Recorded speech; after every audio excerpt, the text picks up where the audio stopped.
Hello, it's Cam's Man and Jack from BAM, and we are back over at Phase 4. In part 2 of this video, we show you how an owl's nest stops all the work in this section for 7 weeks, and a mysterious wall appears halfway up the cliff face. So before we take you around the cliffs between Dawlish and Holcombe, you can now trial our VIP subscription for 14 days. With the VIP subscription, there are no adverts, you can rewind the live streams up to 24 hours, visit our railway enthusiasts pages, and watch multiple cameras simultaneously with our brilliant multicams pages.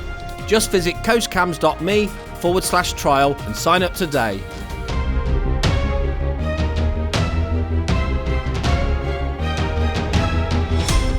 This is Phase 4 of Network Rail's South West Rail Resilience programmes, and following on from the new seawall at Dawlish and rockfall shelter at Parsons Tunnel. It's all part of a government-funded programme of ongoing work on the line between Dawlish and Teignmouth, helping reduce the disruption for passengers by affording the railway better protection from the cliffs and the sea.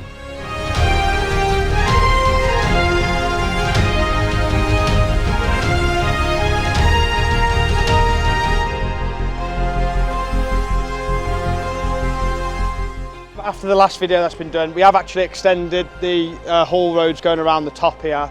So in total, we've installed about 1.2 kilometres of haul roads, which is basically the stone running surface. It's just to protect people's land and property and not rut everything up while we're doing it.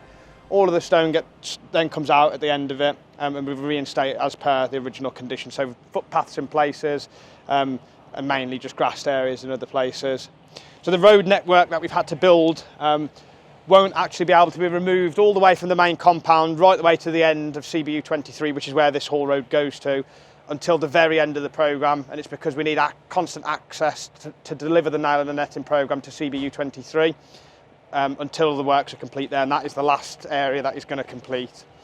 And that's mainly because there's been a couple of issues with that. So the last land access agreement, in total on this project, there's about 9 different land access agreements with landowners, requesting temporary access and also at times purchase of their land acquisition or purchase of their land, where we've got design solutions which encroach onto the boundary line, or we've got easements where nails and netting pass underneath the boundary of people's properties. So where you've got the nails in the cliff face over there, you can imagine that nail goes 11.25 metres and it will pass the rail boundary and go into the other landowner's property. And for that you need an easement. If you've got anything which sits on the surface above, beyond the boundary line, we then need to either purchase the land from the landowner or get an agreement to have the land on, the nail on their land. Okay. In most cases, Network Rail prefer to purchase the land because their asset is on somebody else's land, and it just creates difficulties with liability and things like that. Yeah. So we use Carter Jonas, which is our land agent, and we've also been using a software package called Sensat. We map everything onto a digital twin, which is a life-size to scale model which we can access on a computer, and we get photogrammetry data as well, so we can actually visualise and draw stuff on stuff which is actually what we're looking at on site. Yeah. It's an impressive bit of software that we use to do it. We were delayed in this area, like I said, though, because of a couple of reasons. The land access for the furthest property, which is where the guys are drilling at the moment with the 2 drilling rigs, that is CBU 23 cliff face, and we didn't actually get into there until around about March. So we mobilised to the area, we installed the temporary anchors at the top to allow us to put the rigs working on the cliff face, and then pretty much straight after we did that and we launched the first rig onto the face, an owl moved into the area. Don't we know it? So a tawny owl moved into, you might be able to just see it, which was split basically between CBU 22 and 23. It was a tawny owl, which isn't actually a protected species, but the eggs of the owl are protected. Yeah. And we legally couldn't disturb or cause any issues that would cause the adult or the female to abandon the nest. Yeah. So an ecologist came onto site, we undertook a survey, the ecologist confirmed that there were multiple eggs within the nest, and then from that we had to set up a 50-metre plant exclusion zone around it until the eggs hatched and then the young fledged the nest. Yeah. So that happened around about mid-April, I think it was around about the 10th or the 11th of April, and the exclusion zone in this area remained until the start of June, and that was because we had to wait for those young to fledge the nest. So to monitor that, We obviously worked with yourself to set up the live streaming of the camera. Owl cam, yeah. That's it. So we set up the live streaming of the nest. We obviously didn't publicise this because we didn't want people to know where the nest was, to disturb the nest, etc.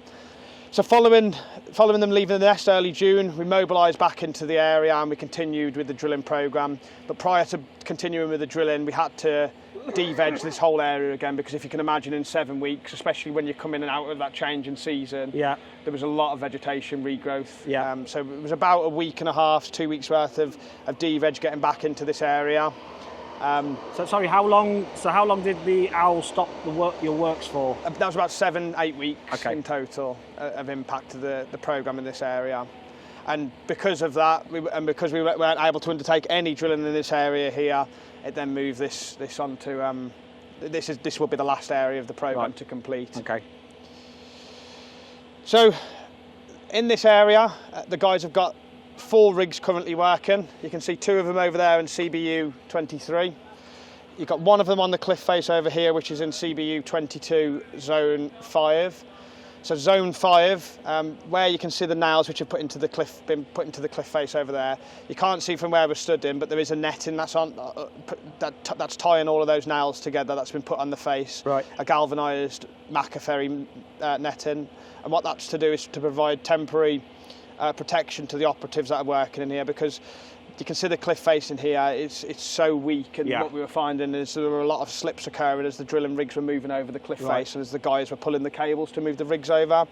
So there's a more robust temporary netting that's been put in place in this area. What you'll also note is the nails only go down halfway down on the cliff here, and that is because the top section of this is going to be active and the bottom half of this is going to be drapery. Okay. So the reason why there's no nails required on the bottom half is if there was a slip inside the drapery netting, then all of the slip material would be contained down by where the 2 machines are working at the moment. The 2 machines at the bottom there are removing what's called talus, so you can see how fine that material is there and how loose and wet that material is. What's the second machine? Because when we were down here with the owl, you just had the one excavator. What's the other one? Is it just another excavator? So that one's a spider excavator, so that can actually, it's got all of its 4 legs lift on that. Oh, okay. So it can push itself up and climb itself up steep embankments and gradients, and it's got almost like pins or grapples on its two back legs, which allow it to work on the embankment or work on the slope. With how wet that material is, the tracked machine, which you can see at the bottom there, would struggle to do that. Yeah.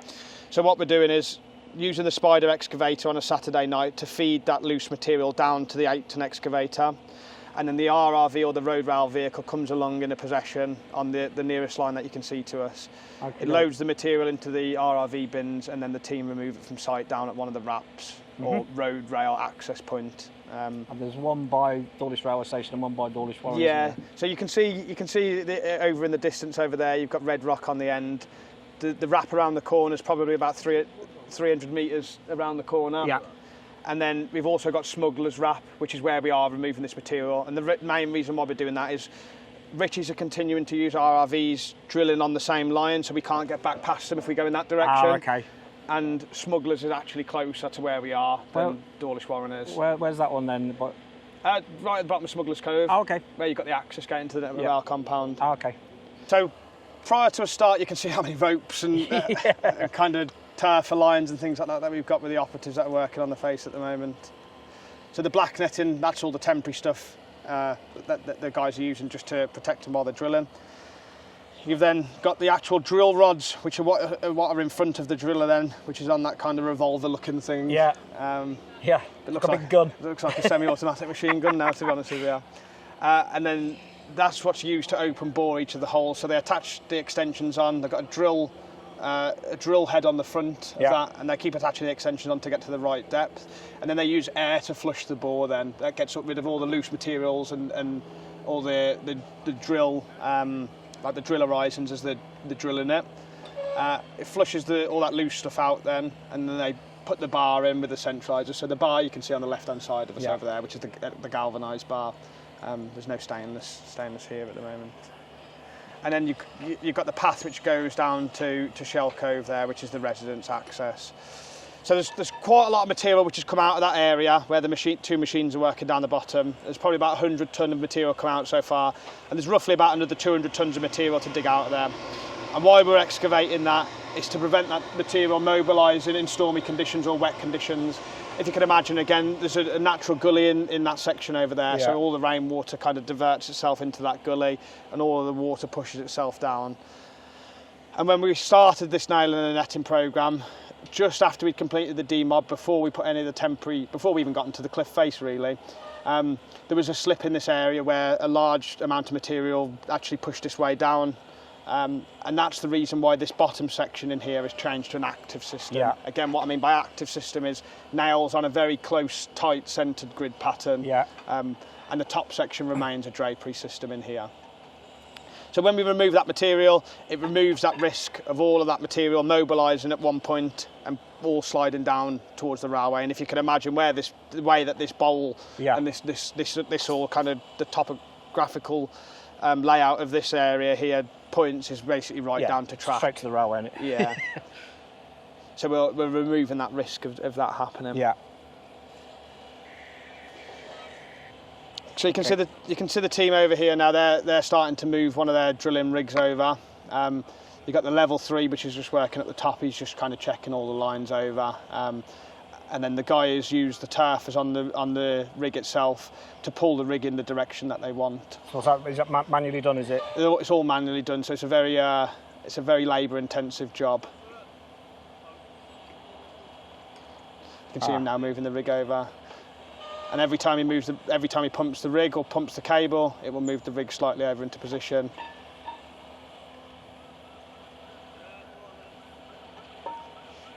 So the team have people who can move the rig pull the rig from the top to bring it up and down, and these guys are moving the rig left to right at the moment. That's right, because the wheels turn on it, don't it, whether it's going up or down or left and right? Yeah, so up on the cliff face over there, you can see the team just pulling pulling the back of the mast out now to put the next section of the drill rod on. You can see the 2 tyres underneath it, and those 2 tyres we can turn vertically or horizontally depending on which way we want the rig to go. Yeah. So at the moment that team's working left to right in there. Or right to left, shall I say. Yeah. So when the guys are working, or when the team are working, they're always attached onto 2 ropes themselves. Yeah. One has 100% redundancy, and it's for your backup device. The other is your working line, which the guys, the team are all attached to.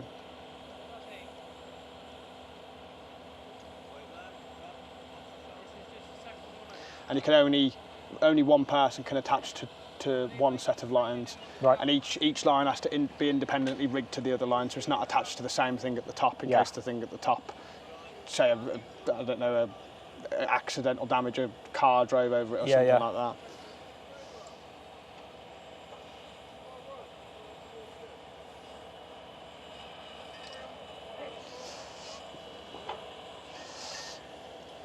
He's also undertaking some grouting operations while he's down there as well. So the black line, which you can see in his hand, that's pumping the grout into the hole once the bar's placed into the hole. So is that a complete bar that's in there, or just the first bit? No, like they have to put all the bar in before they can start the grouting operation, because once the grout sets, you then can't go back into that hole.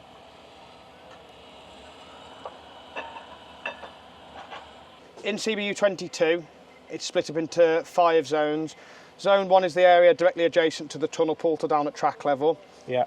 Zone 2 is this area above the tunnel portal. Yeah. And Zone 3 is this area on the left here. Okay. So Zone 1, 2 and 3 have pretty much all been completed and all wrapped up. And then this is the Zone 4, which is on this section here and above there. That's split again, like I say, drapery at the top, active system at the bottom, so all the nails that you can see here. Right, we're just heading over to Corriton Cove now, but before we do this, please give this video a like, a share, and you can also trial our VIP subscription now. Just go to coastcams.me/trial. Right, so we're just walking back over towards Corriton Cove now. These areas you can access publicly, which is why we're out the really warm PPE clothing. I mean, to be honest, I'm sweting off walking over with the CBUs. It's 28 degrees, so it's very hot. Yeah, probably pick the best day of the year to come and do a tour. Absolutely. So we're just going over the bridge at the bottom of Lee Mount now. So behind us we've got CBU 26. There's about 400 nails in here in total, and This area is fully completed and fully open back up to the public now. So you can walk up the footpath to go up to Lee Mount Park, and you can go through and you can cross over our Hall Road at Lee Mount Park and get out the other side. Oh, okay, that's all open now, is it? Yeah, yeah. Okay. You can't walk down into Corriton Cove underneath where the shelter is over there, and that's because when we had this section closed off, there were 2 slips that have occurred over in that section over there. And TDC, we're just waiting on a response from TDC to confirm whether they want us to clear it up or whether they're going to come and do it themselves. But obviously, because it's outside of the area of our works, it's not really the liability. It's not for us really. But I mean, we can sort it. We just need a response from TDC on what they want us to do with it. So yeah, path's back open all the way at the top. You can't go over the top back onto the main road at the moment just because we haven't got the edge fencing in. That's due to go in the next 5 or 6 weeks. We're just waiting on that to be fabricated. Okay. The holes are dug, the foundations are ready for it, and then we just need to bolt the fence so that's on. having a whole new fence up there, is it? Yeah, yeah. Okay. And it's also having a new footpath across the top as well, so it'll tidy up the area and neaten things up.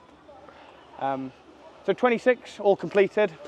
26, you'll notice you can see the cliff face a lot better than you can in the other CBUs, and that's because this area doesn't have an erosion control matting on. What you'll notice on this cliff face on CBU 26 is that you can see a lot more of the cliff face itself, and that's because this area, and the same as CBU 25, which we're walking over to in a moment, and CBU 24, are all in areas which are in the triple SI, so a site of scientific special interest. Okay.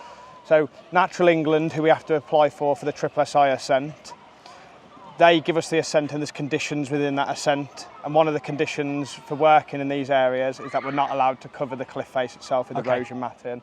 Obviously with the stainless steel netting you can see through the apertures, but with the erosion control matting it's very dense and you can't see through it, and what's protected in this area are the cliffs themselves. Okay. So once we've completed that, we then have to take a photographical survey or a drone survey of this area, and then we need to send the information back to Natural England and close the assent out. So that's all been done and that's all been closed in this area now. Okay, so this is CBU 25. This has been one of our more difficult areas to drill and also to gain access into, really. So it's split into 2 sections, this. The right-hand side is all underneath TDC land, and then the left-hand side of where that kind of gully feature is that comes down the middle of the 2 sections, that's split between 2 landowners that we're working with. Okay. So prior to us starting here, this was obviously densely covered in vegetation, and the dentition or the brickwork that you can see across the cliff face underneath over there, we didn't actually know was there. No, that's right. It's a surprise, weren't it? Yeah, yeah. Did you work out where it came from? No, there's still little to no historic information on that dentition itself, and it's split into a couple of sections. There's a lot of it is still underneath where the temporary netting is at the moment, which is being took off as we progress with the works now.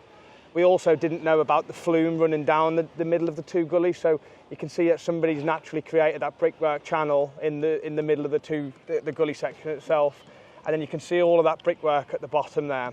So we've had to amend the design solution and change the design in this area, which took a little bit of time, and also negotiating the land access up into the 2 properties at the top of the section on the left here took a little bit longer than we anticipated as well. So you can see the temporary catch fencing at the bottom in there. That was where we caught some of the material a couple of weeks ago and where we cleared the material from. Yeah. So some of the material slipped off the face slightly above there and landed in that catch fence, and we cleared that in a line block. To overcome this problem with the dentition and also overcome the problem with the flume, what we've done is we've had to core through. We've done some investigation works first. And what the investigation works allow us to do is determine whether there's voiding behind that brickwork. Yeah. We don't know the reason why it's there, so has it been put in to fill a hole? What is behind it? Is it made up material? Is it concrete, or is it just loose granular fill? All that sort of information. The dentition at the top that you can see on the left-hand side, that's all pretty solid, right the way from the front face, right the way back to the rock face itself. Yeah. So we've cored through that and then just stuck the nail through. Okay. The flume and the brickwork that you can see down the bottom of the dentition here, at the bottom of the flume here, that contains granular fill behind it. So when the guys, the drilling teams core through it, the holes keep collapsing because we open bore. Right. And what that means is you end up with a large bulb, the hole almost bulbs, and you end up with a bit of voiding in there. So what we've got to do is adapt a rig so we can sleeve through this section. Okay. And we're going to sleeve through there for the top 3 metres and then carry on our drilling as we intended to do beyond that top 3 metres then. Okay. So we've changed the design solution in there to suit that. And then also with all of this brickwork, we strap it all into the cliff face. So where we've got the perimeter cables that we were looking at in the other CBUs, those perimeter cables actually kind of crisscross over the top of all this brickwork and just strap and tie it to the face so it can't move anywhere. The right-hand side of this has all the nailing and netting programme is complete, and you can start to see the vegetation growing back through. Again, no erosion control matting in this, and the temporary matting has to be removed in these CBUs, which is a very difficult operation because you don't know what's underneath it. Yeah, of course. You've been drilling underneath it for that long. Is that done on possessions then on Saturday nights? Yeah.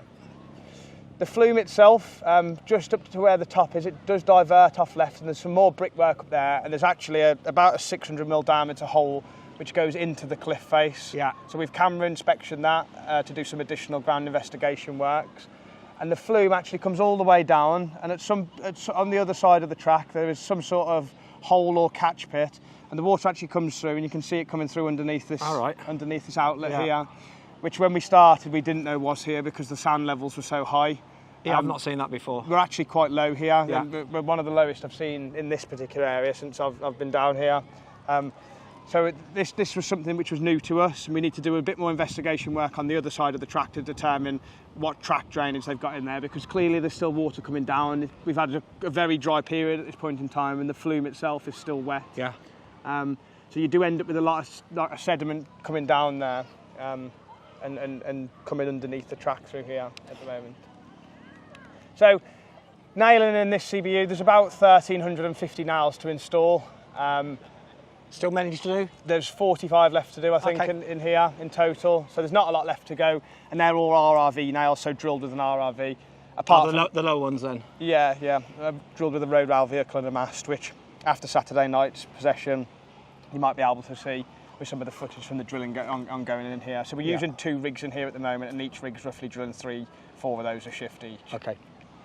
In the background over there by Corriton, at the other side of Corriton, that's all relatively new.